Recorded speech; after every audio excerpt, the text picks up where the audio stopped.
Welcome to Stories After Midnight. Today we're going to be reading a story called Sacrifice Given, Sacrifice Taken.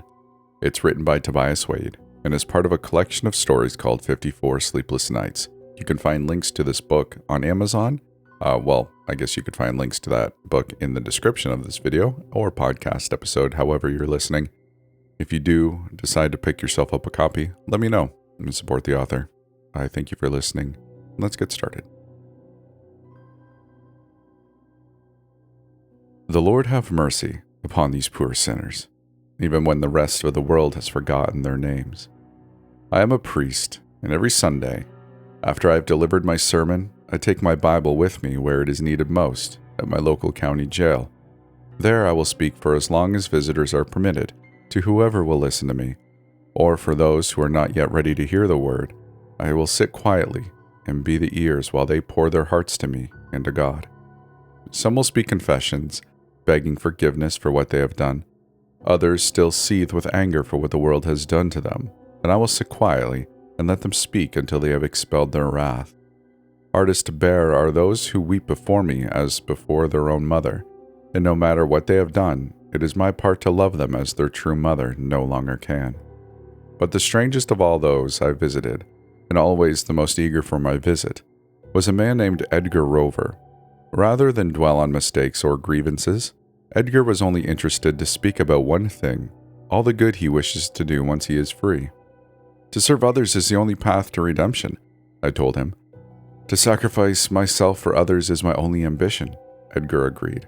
I will work myself to death for the lowest beggar, and ask nothing in return. As the Lord has done, so shall you follow, I told him. To sacrifice yourself for your brother, Edgar replied, an eager glint in his eye, like a small boy salivating over a cake. That is the highest good there is, isn't it? And the more it hurts, the better you are for doing it, isn't that right? And if they don't appreciate what you've done for them, so much the better, because only a selfish person would help others to extract gratitude from them. I had no right to be afraid of the man with the prison glass between us, but there was something about his devotion to the idea that bred a nameless disquiet in my heart. I cursed myself then, thinking at the time I was only feeling guilty for not doing more to sacrifice my own life for those I loved. I listened to many of Edgar's plans in the weeks that followed. He intended to work at an orphanage, taking nothing as payment besides the barest gruel he needed to survive. He was going to build houses for others, while asking nothing more for his own habitation than something to keep the rain off his head. Even more impressive, when I spoke to the guards, they'd told me that he wasn't even waiting to be released to begin his life of charity. He already shared his food freely with his cellmate, and granted the other prisoners his time in the yard or the library, or any other opportunity the guards gave him to be selfless. It seemed to me a crime to keep such a man behind bars, when he could be helping so many people outside. No matter the man he killed before his arrest, I've never seen someone make such a complete spiritual transformation as Edgar Rover had done. That's why I appealed to the authorities to commute his sentence, risking my own status and reputation in the community to guarantee his behavior once he was released. The risk I am taking in vouching for you, that is something I give freely without selfish motive, I told Edgar when he received the good news. You can stay at the church for as long as you need, until you can provide for yourself. I will care for you and watch over you and sacrifice for you so that you may care and sacrifice for others. It is a beautiful thing that you have done for me. What a world would it be if we could make them all sacrifice as we have done? I thought about those words many times in the weeks leading up to Edgar Rover's release. They continued to trouble my sleep all the way up to the night when I woke to the warm fluid dribbling down my face. My first thought was that I had been crying in my sleep, but as I lay there adjusting to the shadows, I continued to feel the warm drops falling down on me from the ceiling. If our sacrifice is good, so shall theirs be. I was startled to hear the voice right beside my bed. I lurched away from him, turning on the lamp on my bedside table.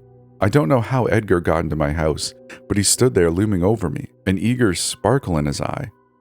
You help the poor sinners who do not know how to do good on their own. The dripping continued, red streaks running down my face and splattering across my blankets, although I still didn't understand where it was coming from.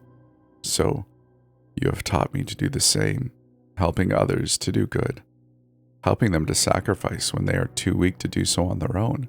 So thank you. Thank you for teaching me how to make those sinners whole." Those were the last words Edgar Rover spoke to me before he left my room. I didn't know the man who was nailed to my ceiling, his arms spread wide, his feet together as a crucifix, twisted horror racking his dead face. I don't know how Edgar managed to put him up there while I was sleeping, or perhaps he was already there before I went to bed without me noticing. The blood continued to drain down from the figure, onto my bed for many hours before I was finally able to get a ladder and bring him down. That leering reminder of the difference between sacrifice given freely and sacrifice demanded from another. I hope you enjoyed this story. If you did, let me know in the comments. Once again, if you'd like to support this author, particularly in his book, there will be links in the description to where you can purchase a copy of the ebook, or I guess a physical copy if one does exist. I think so. I think there is an audiobook in a physical. Anyways, if you like the video or episode, I'd love it if you'd like it. Subscribe for more, and if you'd like to support the channel even more, there is a Patreon available. And come hang out in our Discord if you want to. It's pretty chill. I mean, there are a few people in there, but we'd love to have you there to say hi and chat with everyone. So, hey, I appreciate you for choosing this story to listen to. And thank you. So, we'll see you in the next one.